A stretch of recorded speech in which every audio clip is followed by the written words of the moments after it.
Township Democrat Club. What I am not is a public speaker.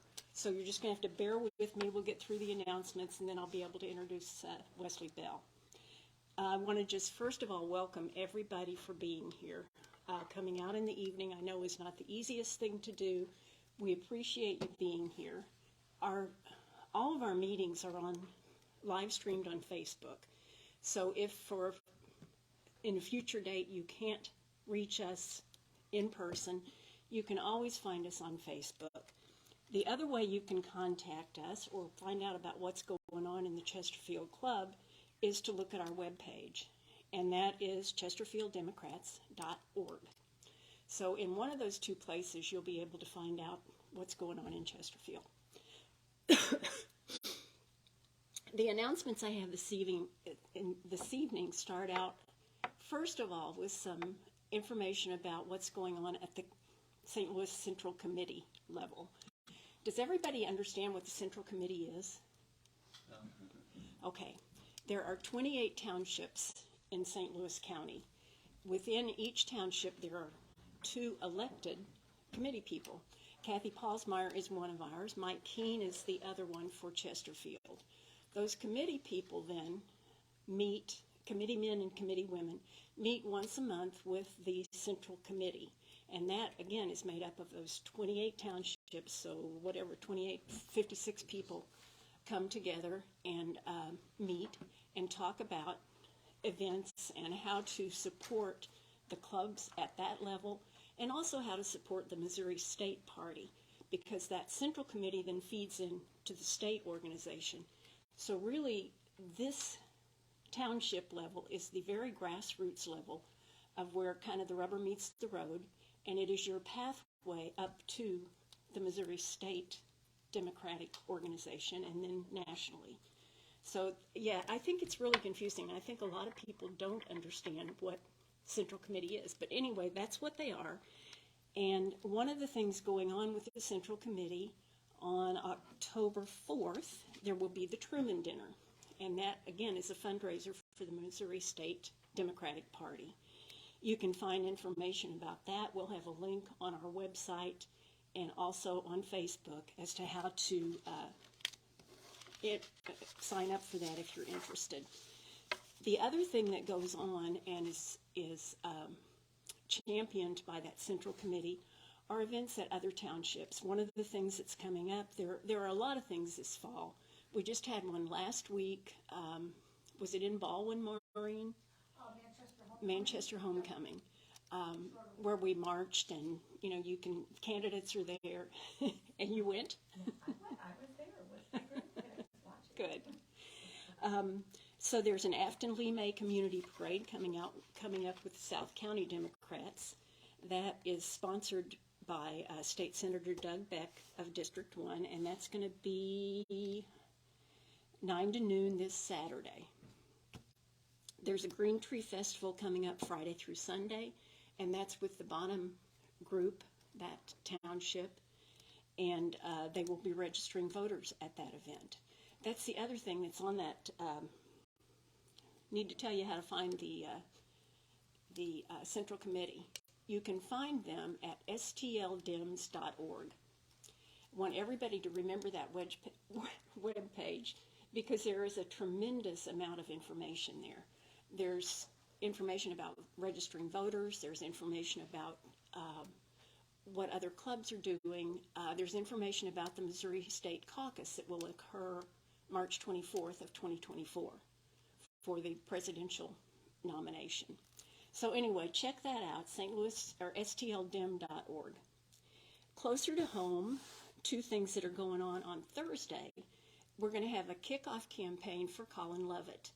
If anybody here is in Missouri State District 100, you might remember that Colin ran for state rep in that district in 2022.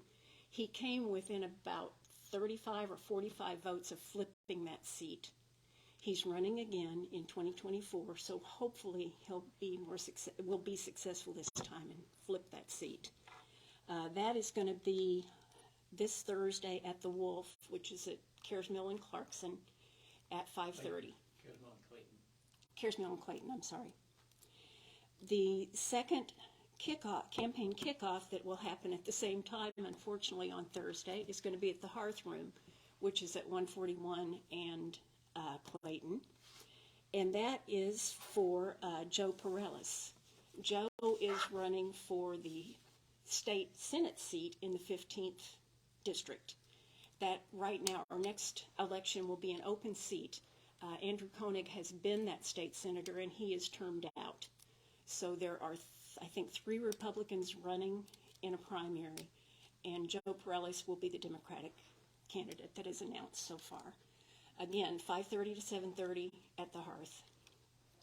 The last thing is really close to home, the last thing that you can get involved with, and that is the Clarkson Road cleanup that this club sponsors once a quarter. It's always the first Saturday of the second month of each quarter.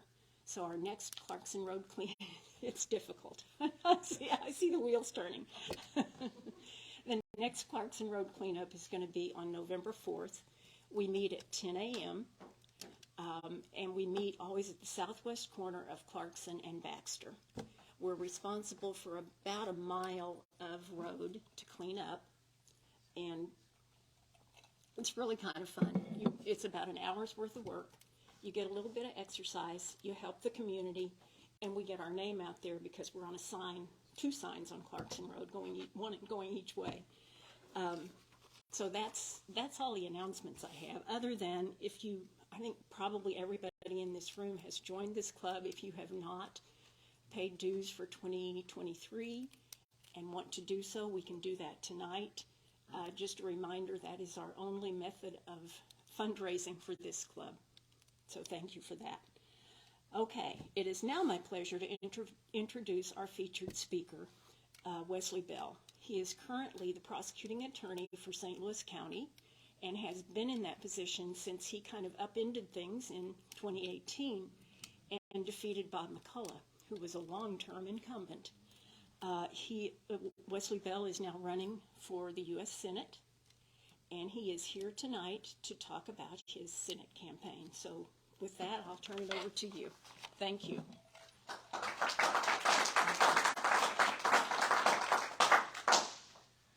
Good evening. Good to see you all. Been here a few times now, and I even remember the first time coming here when I was still a city councilman in Ferguson with this wild idea to run for county prosecutor, and no one thought that we could win. And when I say no one, that's not like an exaggeration. Like literally, my mother was like, "You sure you can pull this off, Wes?" Okay. And Sue brought this up, but we went to work grassroots. We went knocking on doors. We didn't concede any part of this county, even when folks told us, "Hey, well, just try to get people out in North County, but in West County, you're not going to get votes." No, we think that people still need to hear our message wherever they are, and as a result, we got a lot of support out in North County. We got a lot of support out in West County, in South County. Because at the end of the day, people want to know what are you going to do, and what have you done, and how are you going to help just regular people. So there's 2 things that I'm going to talk about, and I want to be brief. We already talked about this. I'll cut back on the intro since most of you at least know who I am, but I'll still talk a little bit about that. And then I'll open it up for questions because that's my understanding. Sue, I want to make sure I'm doing as I'm told. Okay. You're in good shape. All right. Awesome. So I'm going to answer 2 questions. One will be why I got in the race, and the other will be how we're going to win. And I get that I'm answering those 2 questions because those are the first 2 questions I always get, regardless of the race that I'm running in. And so first and foremost, a little bit about me. Like I said, as many of you know, I'm a former Ferguson City Councilman. I was elected in 2015. So in the midst of unrest and protest, and I'll tell you, when I ran for that office, I literally had no intention of running for any other office because I thought that was it. I mean, you think about this, it was, violent protests, buildings being set on fire, cars being set on fire, and it just seemed like okay, I'm going to help out because I was a former judge. I was a former educator in that community, and I'm from North County. I was a former municipal court prosecutor, and I thought, hey, I can help. Even as a former public defender, I can help, so I'll get involved. But this is it. But that's okay. I'll go back to my life. I'll work be able to take more vacations, which is nice, and that'll be it. But we started. But I was on the negotiating team with President Obama's Department of Justice, where we were able to negotiate the consent decree and bring community policing, which was a big deal, if you remember, and that we've seen more of, not only in this region but around the country. We were able to bring court reforms, much needed court reforms. You all remember about the debtors' prisons and just the abuses of that we were seeing. I would see people get a ticket for $80, a stop sign ticket, and they'd miss a couple court dates. Now they got $600 in fees and fines, and that's not right. And so we reformed that system, not just in Ferguson, but around St. Louis County. The consolidated courts are another a group of courts that we worked on and reforming this region. And so I'm really proud of that work. And we started righting that ship. Ferguson is no longer on the front page for the negative stuff every day. It's not on CNN every day like we used to see for the stuff that was not that did not make our city and our community and region look good. We were able to turn that ship around, that ocean liner, if you will. And that wasn't just me. Obviously, there were a lot of folks involved. Don was a part of that process, and I'm proud of, and I think there's a silver lining in that story of what we can do when we come together. And being a part of that, I'm proud of that work. And as a result, decided to run for county prosecutor, and again, against a 7-term incumbent. And not only did we win, but we won big. And when we won, we didn't stop getting out in the community. I'm never going to be one of those politicians or elected officials, because I hate the word politicians.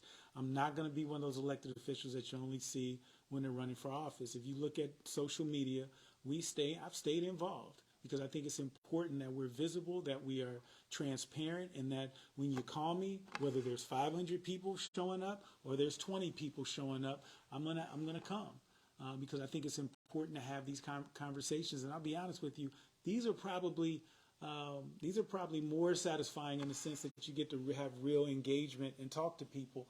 And so this is actually even better, because we just open it up for conversation and questions. But at the county prosecutor, I'll say one of the things I'm really proud of is that we've been able to bring people together to bring about real changes, real reforms in a responsible way. St. Louis County, as Bob and I were talking about, is a very unique place. 88 municipalities, 55 police departments, and they all have their own way of doing things. But yet, despite that, you don't hear about the dysfunction that you hear in other regions, because we made a point, we're going to work together. We're going to find ways to bring people together and work together. So when I ran for county prosecutor the first time, a lot of law enforcement didn't know me. So they're like, who is this guy? So we didn't get a whole lot of the support when we won that election. 4 years later, not only are we getting support, we've had chiefs endorse us, Chief Buchanan, Chief Jimenez, the St. Louis County Police Chiefs Association, their executive director, Chuck Dahl, has endorsed us. And that's because we made a point to work on building those relationships with our stakeholders, activists, and law enforcement, and bring all those folks together so that we can actually bring about solutions that people want to see. Because you can make all the promises in the world that you're going to pass this legislation, you're going to do this, but if you don't have those stakeholders at the table, it's doomed to fail. And that's what we talked about with Better Together. You can't just come up with a plan and try to say, we're going to stuff it down your throat and this is what you're going to, and you're going to like it. No, you got to get people in on the front end, work together. So we created a Chiefs Advisory Committee. We have chiefs representing St. Louis all over this county that we meet every 6 to 8 weeks. And so when we're rolling out a policy, you already know that the chiefs and the law enforcement community, as well as activists and stakeholders, have had an opportunity to give input on it. And that's why it's been successful. When we started our diversion program, and Bob, we were talking for a while, so Bob heard a lot of this speech already. But we were talking about this, but with our diversion advisory committee, We started getting folks who are struggling with substance abuse, opioid abuse, who are struggling with mental health, and we diverted them to treatment.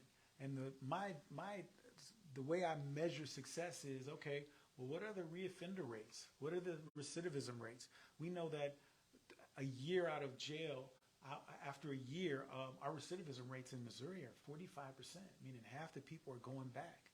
After 10 years, our recidivism rates touch 70%. Of the now 2,100 people that we've been able to get into our diversion program, I just got this number today and I'm really proud of it. Our recidivism rate is down to 5.4%. 95% success rate with these folks. So it's not just about diversion and treatment for the sake of treatment, because early on people say, well, what does that mean? No, we're showing that it actually works. And so we can do two things at once. We can prosecute serious and violent offenders, and for those low-level nonviolent offenders, we can give them the help that they need. And we do that by working together and bringing groups together to do it. And I think we need more of that in D.C. I think we need more of that type of approach, reaching across the aisle, working with people you disagree with. Now, I'm going to be clear, and if you follow me, you know this. There's times that I'm going to take a stand. When the Dobbs decision came down and this state passed some of the most archaic laws against women, and a pregnant woman's body becomes property of the state, we signed on with prosecutors around the country. We're the only prosecutor in the state to do this. And we signed a letter saying that we would not prosecute those cases. And so you don't have to guess or speculate where I stand on those issues. You may have heard last month we lost 2 kids to accidental gun violence, to accidental gun shootings. And so whenever we get those cases, we make a point to talk about them publicly so that we can so we can highlight the hypocrisy of our gun laws, or lack thereof, in this state. So you don't have to guess or question where I stand. And so I'll say this: when I was faced with unrest and protest, I chose to stand between protesters and police and help calm situations in Ferguson. When Josh Hawley was faced with unrest and protest, he chose to inflame them. So there's a clear difference in the candidates in this race. And I'm going to say this, and I'll say this, and then I'll shut up and let you ask questions. How we're going to win. There's a misconception that, because I get this all the time, well, how are you going to win the rural votes? Well, let me be clear. We're getting out into the rural areas. We were just in the Boot Hill. We were just in Dixon, Missouri. We've been to the Boone County. I mean, you name it, we've been there. So we know we got to get those votes. The funny thing is, though, when I get there, it was a group like this at one of the events, and I was all ready to talk about the numbers I'm about to tell you. As soon as I said it, a gentleman stood up and he said, hey, we're glad you're out here, but you're not going to win in the rural areas. It's just not enough votes. But in St. Louis and Kansas City, we got this idea that it goes through the rural areas. But here's the facts, the data. I'm a data person. Trudy lost by 260,000 votes in the general election 2 years ago. There were about 106-ish thousand registered voters in the Kansas City area that didn't show up. That could have put a dent in it. In the St. Louis region, there were 380,000 registered voters who didn't show up, overwhelmingly Democratic voters. When the last time we had a presidential and a Senate race, that was Jason Kander. He lost by 74,000 votes. There were about 96,000 registered voters in Kansas City that didn't show up. In the St. Louis region, 235,000. And of that 235, 177,000 in St. Louis County alone. This region could have turned the election twice. So we're going to we're going to go to the rural areas, just like we went out to West County when they told us you can't go out to West County. And we're going to look under every every seat cushion, every car seat, for every vote that we can get. But this race is going to come down to 3 things: turnout. There you go. Making sure you're paying attention. That's what it's going to come down to. We got to get the votes out. This is not, and I say this all the time, this is not California and Illinois where we can just rely on high frequency voters. We need everybody. This race is going to be won on the margins. And let me tell you, if the rest of the state holds steady, and Kansas City is always around 100,000 registered voters who don't show up. We want to get that. We want to increase that as well as much as we can. I've been to Kansas City every other week since I announced. But if we get a 25% increase in the St. Louis region, we win. Game over. We win. And I'm just going to tell you, there's been a candidate that's gotten a 25% increase in their race. Do you know who that is? Come on, y'all.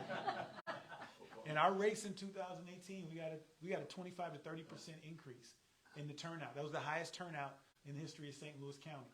We get that kind of turnout again. We scale that model up just a little bit. We win.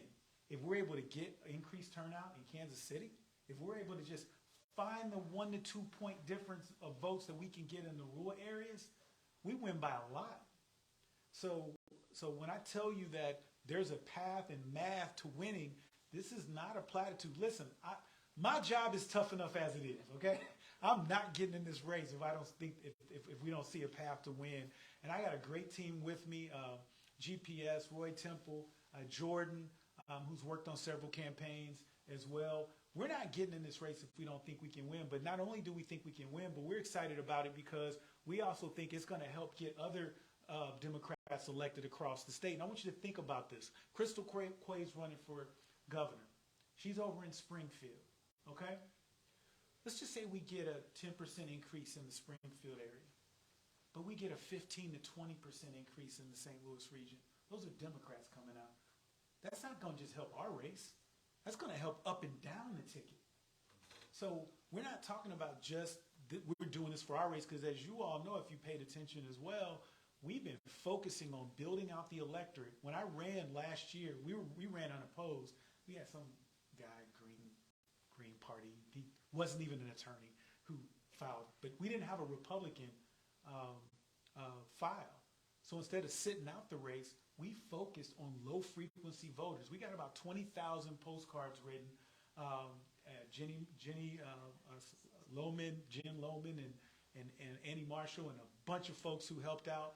We focused on low-frequency voters, educating people on where they could vote, how they could vote. If you don't have your ID, still show up. That's what we focused on. And we used our resources to do it because we know in Missouri, we have got to expand our electorate, period. No matter what happens next year, we got to continue to focus on expanding the electorate. And don't tell me we can't do it, because if Georgia can do it, absolutely we can do it here in Missouri. 10 years ago, we were blue across the state. Mm-hmm. Georgia's never been that way. And now they have 2 Democratic senators. So don't tell me it can't be done, because just like we did it in St. Louis County, we're going to do it on the state level, and we're going to continue to bring this state back blue. Look, I'll settle for a little purple, but we're going to bring this state back blue, and we got the votes to do it. It's just going down the turnout. So I am asking for your support. I appreciate you being here, and I'm going to open it up for questions. But this is something that we can do, but we got to get that turnout. So, yes, ma'am. My question about turnout, because I worked for 46 years in a hospital. Those shift workers, they don't show up at the polls. They don't have the time. The 12-hour shifts has left. It's not just hospitals. It's Amazon workers. It's everywhere. So how do we educate them about how they can vote before the actual voting day, because they're not coming? There is no substitute or no workaround to get low-frequency voters out. I think there's a misconception that maybe people think that low-frequency voters just forget that there's an election.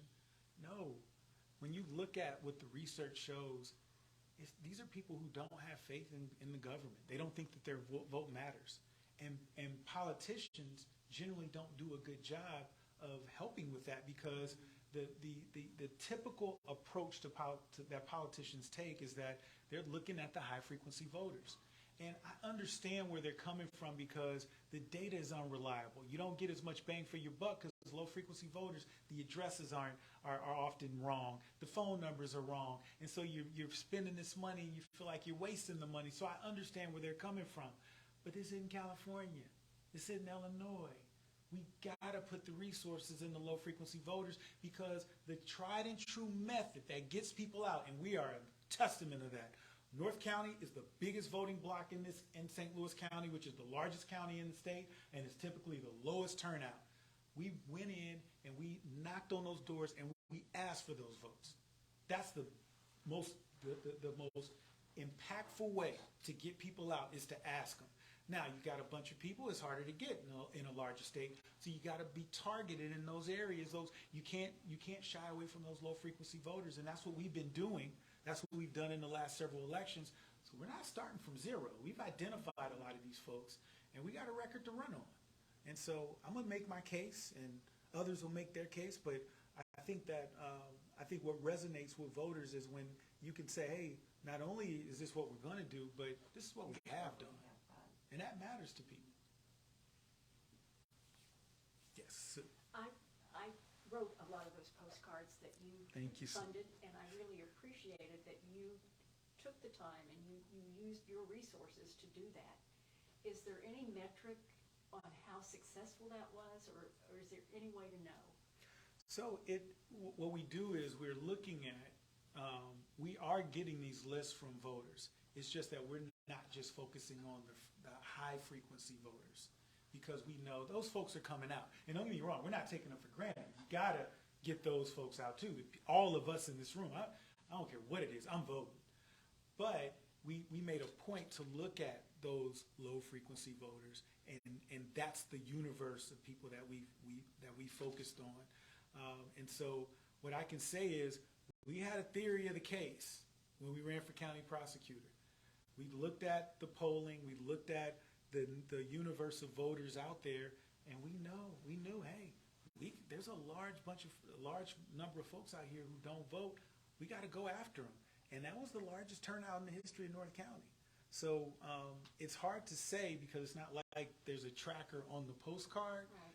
but that we didn't get on television on a county race. We had a commercial, but it didn't go on television. It was postcards, canvassing, grassroots, and the rural areas are harder to canvass, but these areas we can do that and we can get them out, and we've been able to do it. Well, the other thing that I think is being talked about a lot now is deep canvassing. Is that all that necessary with folks who are just don't get out to vote? We've identified that they're probably going to vote Democratic, or they have at some point in the past. Is it more important to just knock doors and not worry about an in-depth conversation with somebody? So Brian told me to do this, and it usually takes me about 2 questions before I remember to repeat the question. So the question is the level of engagement with respect to canvassing and knocking on doors. I think it always depends on the situation, because sometimes you might not get the bang for your buck by talking to somebody too long, but sometimes you motivate a worker, somebody who's like, hey, now I want to get out and get my network going. I want to host a postcard writing party. I want to get out and get my friends and do the neighborhoods. Because I can tell you, when we were running for county prosecutor, we literally would be thinking of areas that we'd look at the map. We had these big maps on the wall, and we're like, okay, how do we hit this area? We just don't have the resources to hit these areas. Somebody would come to the office from that neighborhood and say, oh, I got it. Barrington Downs, way deep north. They would literally, the church, Shalom Church, these folks they just start coming out and just hitting all those areas in areas in North County that had never been canvassed. I mean, so many people told us that, hey, no one's ever come to my house and knocked on doors, and that matters to people. And so you want to keep moving as much as you can, but sometimes even in, in small settings like this, it's still worth the time. And especially with the folks here. And I meant to say that I appreciate the work that you all do, staying engaged. This is the grassroots process right here. What you all are doing and staying active and staying involved. This is how we bring this state back. And so I'll say this, I'm going to turn on next year on Election Day, on November 5th, I'm going to turn 50 years old. So I'm going to wake up either as the St. Louis County prosecutor, 50-year-old St. Louis County prosecutor, or 50-year-old senator-elect, or both. And regardless of that, we're going to continue to work to build the electorate no matter what happens, because no matter what happens in this election, we got to keep doing it. The numbers are there. We just don't have the numbers to spare. So we got to make sure that this is not just a commitment because we got to get rid of Josh Hawley, and we got to get rid of Josh Hawley. But we also have to continue to build this election, because when we get rid of Josh Hawley, if we still got Eric Smith and we still got super majorities in Jefferson City, we're still in the same boat that we were in before. So we got to continue to expand the electorate. And you know me, I've been doing this for 10 to 15 years. We've been focusing on doing that. We've been using our resources to do it. And so you don't have to guess or speculate. We're going to continue to do it. Yes. You said that the reason that people don't vote is because they don't think their vote counts, or they have a trust problem with elected officials. So what's the magic message? I mean, knock on the door, but what are you going to say that will convince them that their vote does matter? Well, first, there's a couple questions in there, and we can go to the data. I'm a data person, and we can go to the data. When you looked at Georgia, it came down to a few thousand votes. One of the races that got me involved, a friend of mine ran for city council. He won by 3 votes.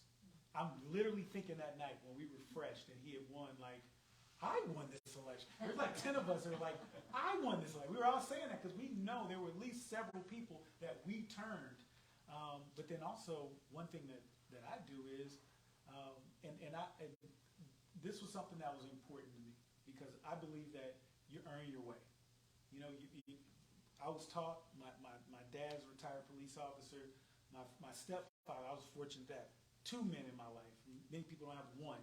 When my mother remarried, he was an electrician, and my mom, she has a master's degree, but she didn't even have her bachelor's degree until after I had mine. She worked several jobs to get me through school, then she went back.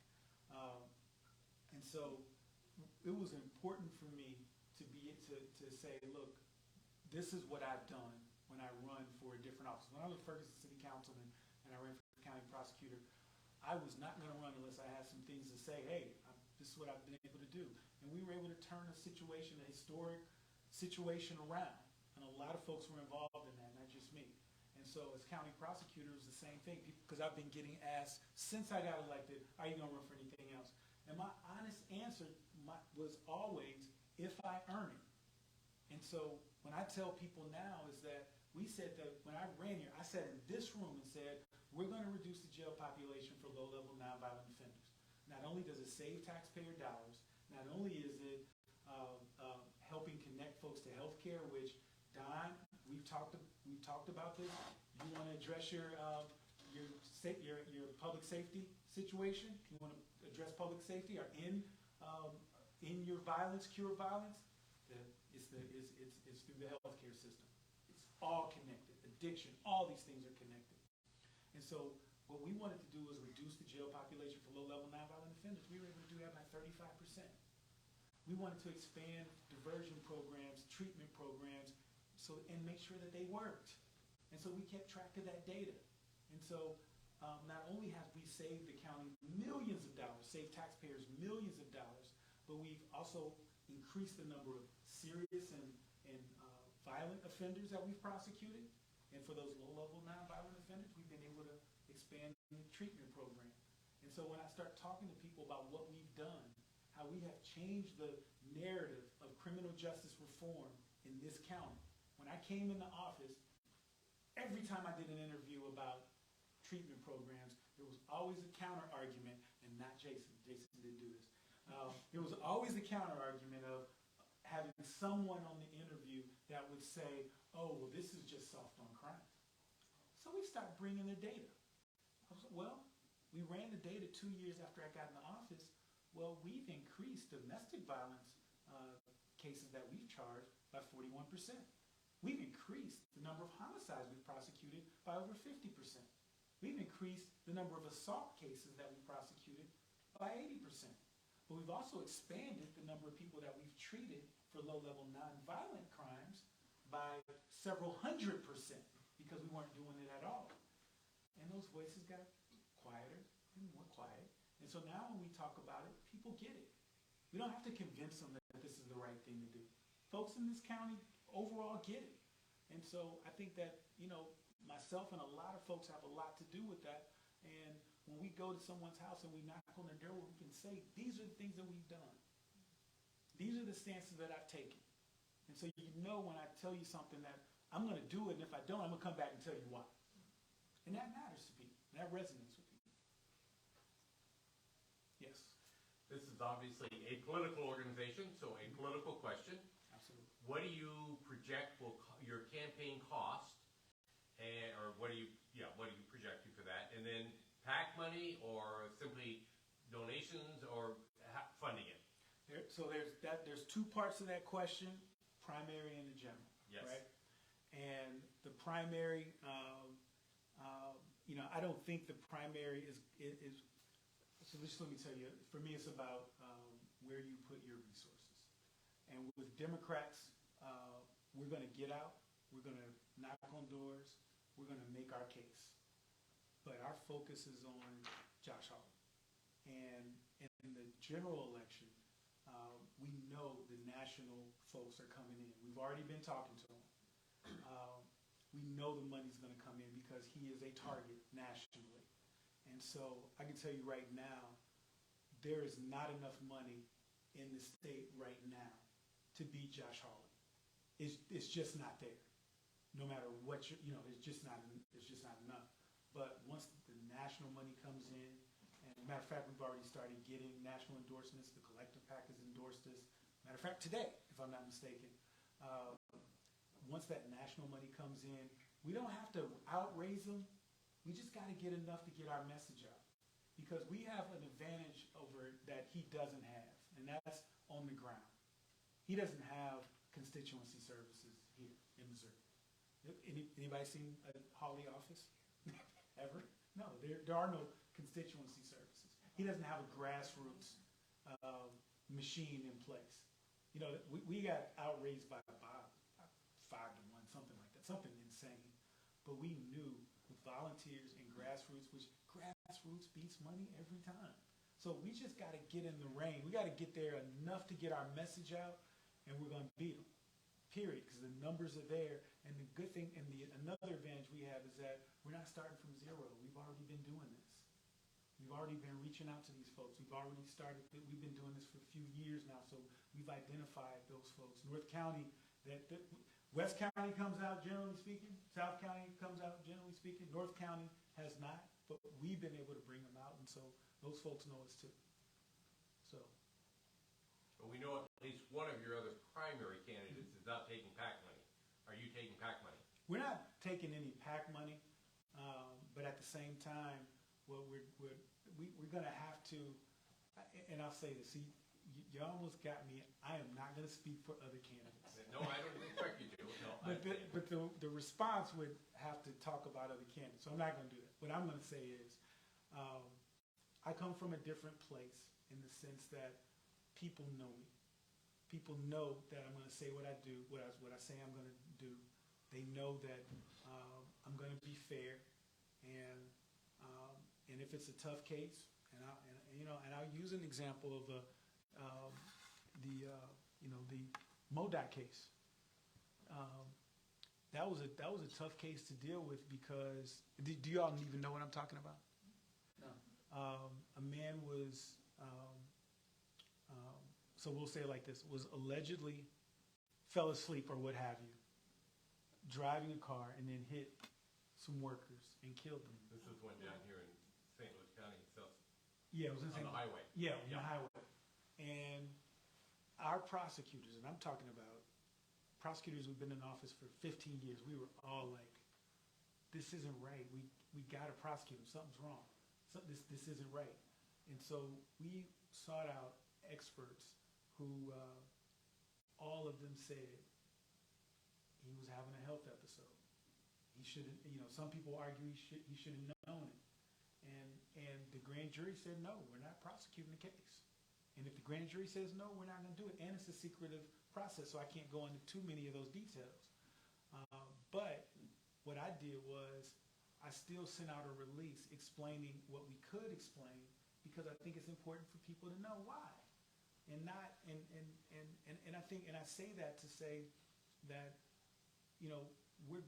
there's gonna be tough cases, but if I can do what's right, I'll live with the fallout.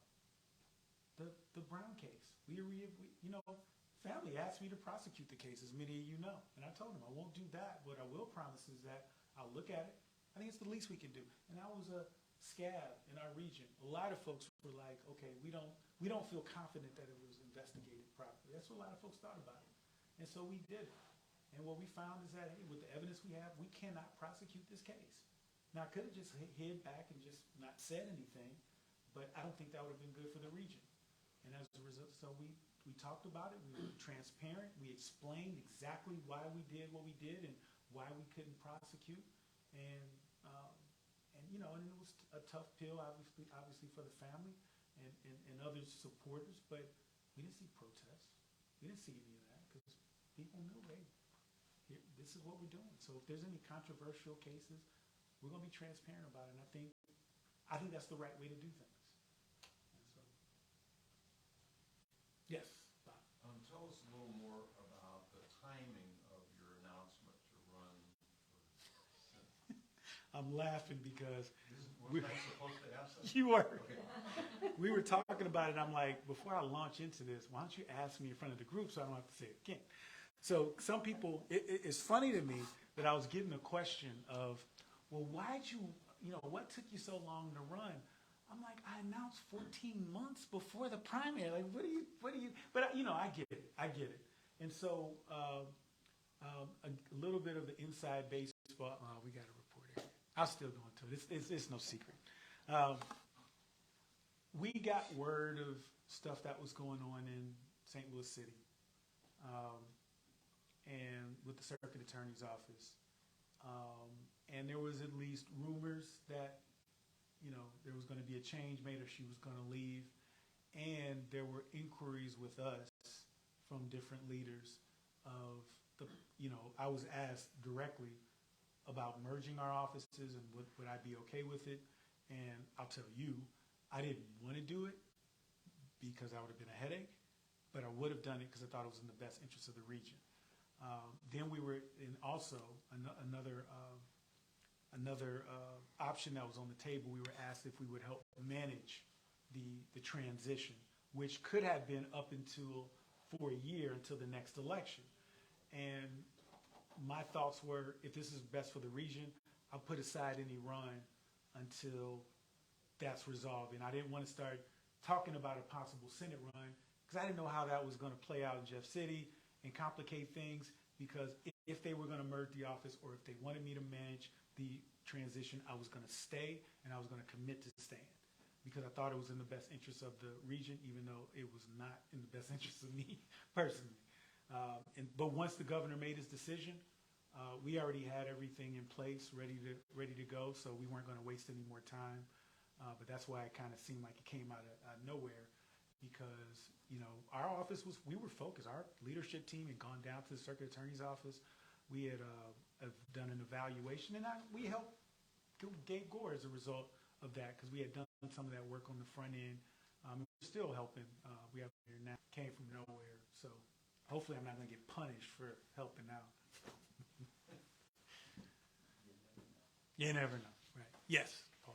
You've addressed this question a little bit already this evening, but I'd like a little more detail, or a little, I don't know, just a more positive response.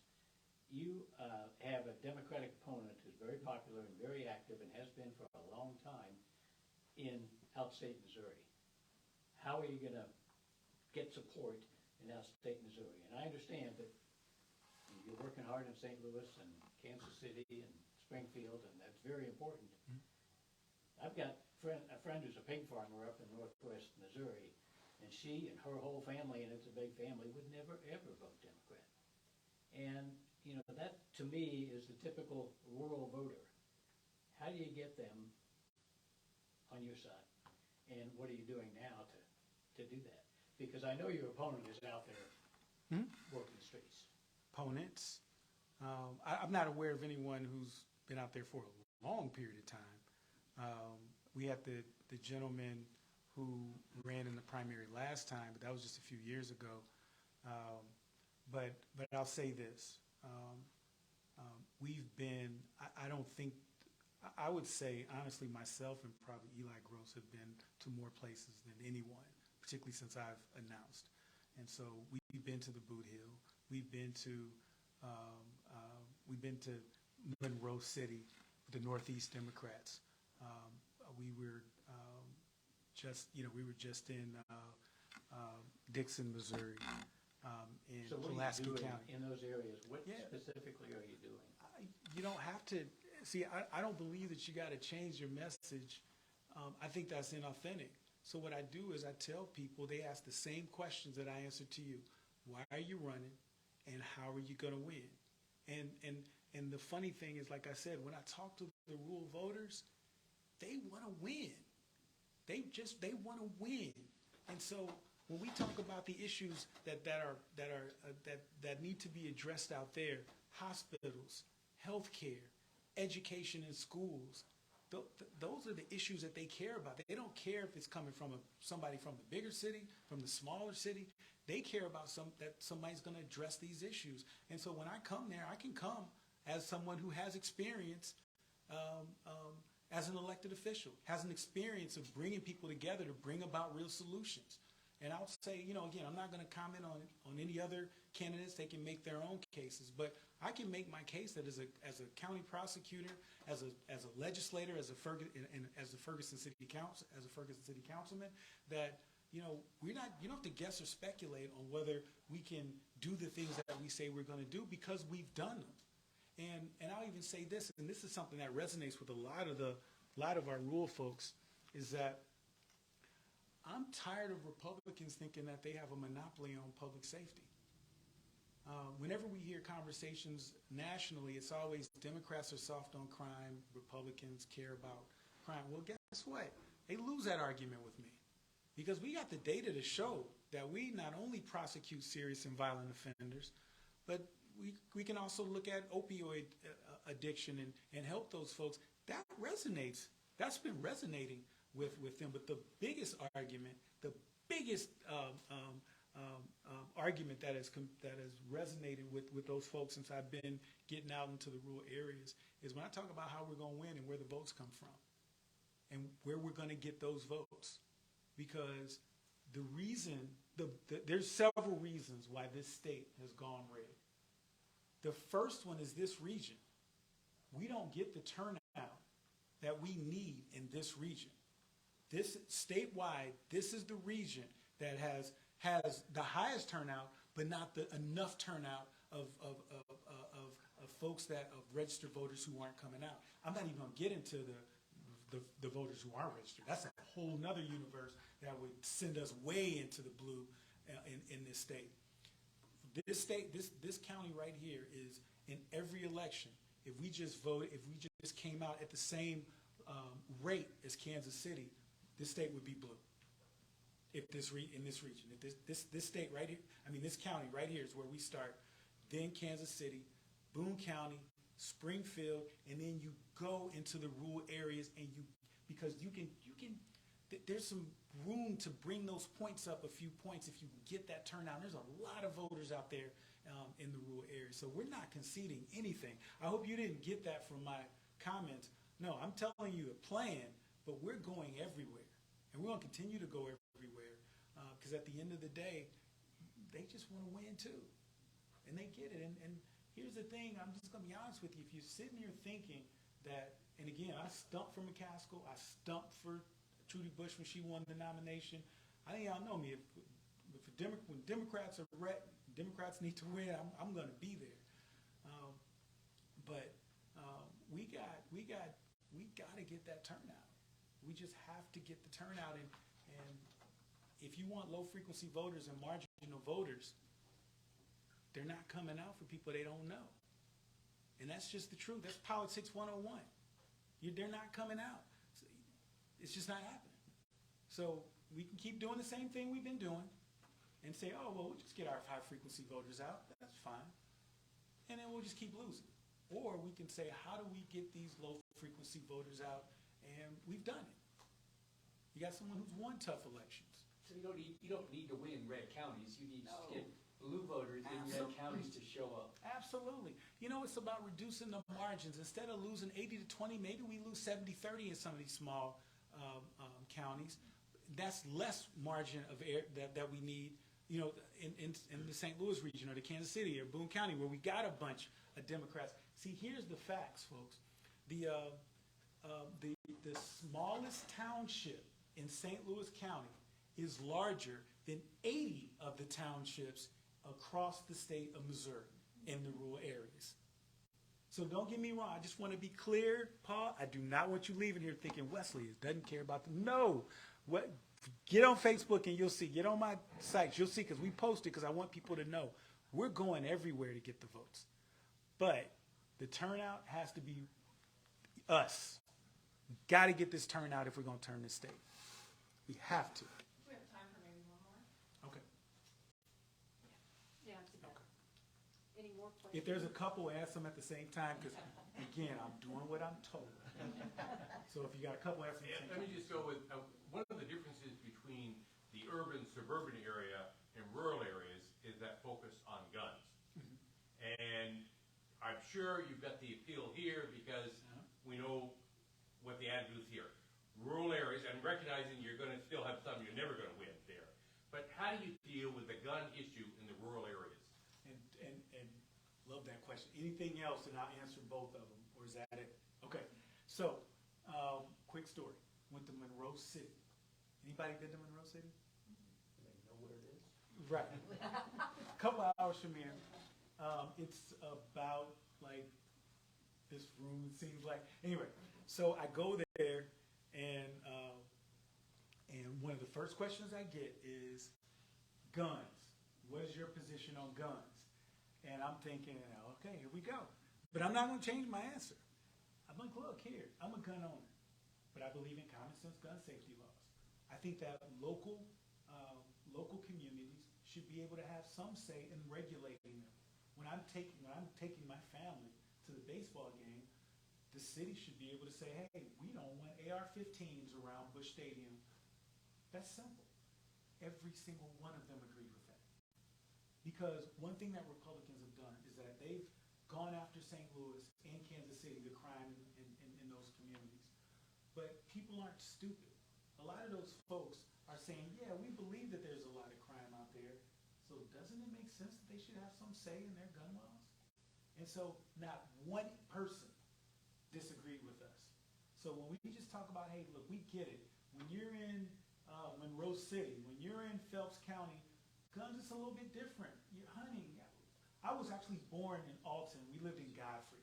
So we lived adjacent to woods. So my father taught me how to shoot. That's different than a place of 2 million people where you have, you don't have the same things in place, I'll just say, and some of that family structure that we need to reinvest in. And that's a different question, different subject in the St. Louis region. You don't see that, and then these guns are getting into the hands of younger and younger people. And I'll end on this. I don't want to end on this because it's sad, but we had a 13-year-old kid who was killed. And so you can imagine when we went to that scene, law enforcement, it was just terrible. And then the 13-year-old kid had an AK-47 in the closet. And so this culture, these kids have there's this culture of guns, and if you're around all these guns, you can't blame some kids who do feel like they need them for protection, but they're not trained. And that's why 2 years ago, we looked and did the data. About 12 to 15% of the shootings in St. Louis County were accidental shootings by kids. So that resonates with rural voters as well. We have the arguments. We're on the right side of history. We just it's got to be turnout. You know that saying, Republicans fall in love, or Democrats fall in love, Republicans fall in line. Listen, there'll be a primary. May the best person win. But after that, we got to get out and support the Democrat. We got to get out and support the Democrat, and we got to and get that turnout. Get your cousins, get your uncles. These are the people. I'm preaching to the choir. We got to get these folks out and turn them out, because if we get the turnout right here, we're in the race. And then we start pulling them in those rural areas. We start pulling them in Kansas City and Boone County. We win across the board. And that's what we got to focus on. So thank you so much for allowing me to be here. Thank you.